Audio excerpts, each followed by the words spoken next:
Miss Alisse here.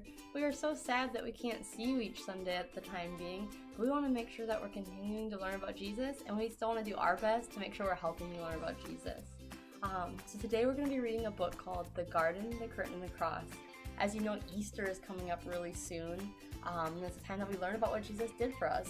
This book is a really good story of kind of the whole picture, the big picture of what happened on Easter. And then over the next few weeks, we're going to dive into each part of Easter and have different stories and activities and things you can do to be learning more about that.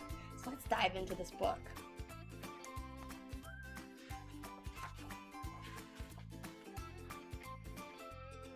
Very long time ago, right here in this world, there was a garden. In the garden, everything was wonderful. The world was full of laughing and playing and smiling and fun. There was nothing bad ever, and no one sad ever, and best of all, God was there, and He made it all. He was in charge of it all, and He loved it all. People could see God, they could speak to God, and just enjoy being with God. Hello, Adam. Hello, Eve. Eve, God's here. He wants to walk with us again. How cool is that? Yay, I bet it's going to be even more amazing than yesterday. It was wonderful to live with God, but then one day, the people did a terrible thing. They decided they didn't want to do what God said. They decided they wanted a world without God in charge. God calls this sin. Sin spoils things, so sin has no place in God's wonderful garden. God said to the people, "You can't live with me in my garden anymore," and He sent them outside. To show the people they had to stay outside, God put some warrior angels in front of the garden. The angels were like a big "keep out" sign. Now things were sometimes bad, and people were sometimes sad, but people still kept sinning because they didn't want God to be in charge. So no one could come into God's wonderful place. God said, because of your sin, you can't come in. God wanted people to remember it is wonderful to live with Him, but because of your sin, you can't come in. So He told the people to build a special building called the temple where He would live. In the middle of the temple was the most wonderful place in the world, the place where God was, with nothing bad and nothing sad. It was very exciting. But God told people to put a big curtain around this wonderful place. The curtain had pictures of warrior angels on it. It was a big "keep out" sign.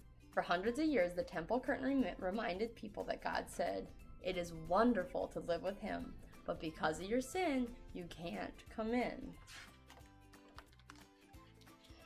Now babies became grown-ups and had babies, and those babies became grown-ups and had babies, and those babies became grown-ups and had babies. Hundreds of summers and winters passed out by, and the "keep out" curtain stayed in the temple. Then one day, God's only Son came to live in this world as a person. He was called Jesus. Jesus always did what God said, and He never sinned. And Jesus visited the temple where the "keep out" curtain hung. Jesus knew that things were sometimes bad and sometimes sad. Jesus said that God had sent Him to open the way back to God's wonderful place, where there would be nothing bad and no one sad. But people still didn't want God to be in charge, so they decided to put Jesus on a cross to die. It was the most bad thing that had ever happened, and it was the most sad day of all time. But Jesus had a plan. He had always planned to die on the cross. What a strange plan! Why would God's Son plan to die?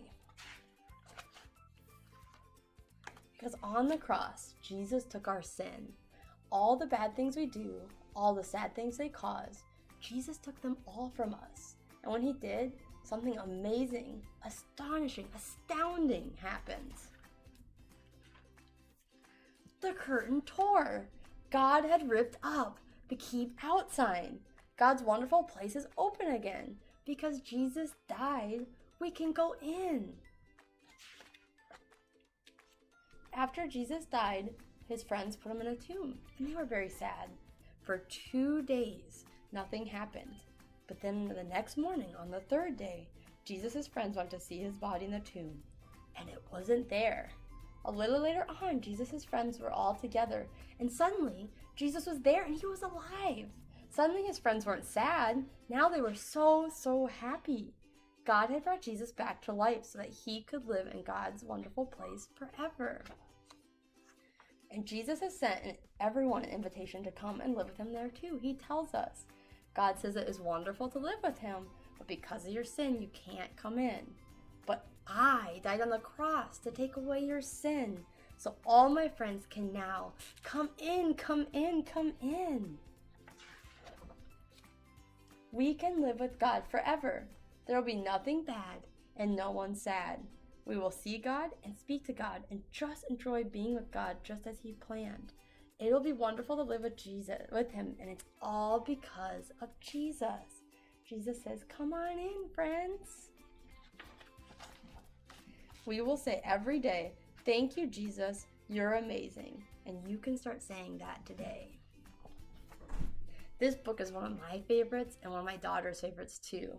It is by Laferton, and it's definitely going to be found on Amazon, and we're also going to link some of the pages we read below to help you. We want to challenge families this week to think about the three main concepts in this book. We broke this book down into kind of 3 simple hand motions for our 3-year-old daughter, and she does a pretty good job remembering and repeat them. So it's that our sin are bad and sad things that cause us to have to keep out of God's wonderful place. But then God sent Jesus to die on the cross for us so that we could come in, come in, come in.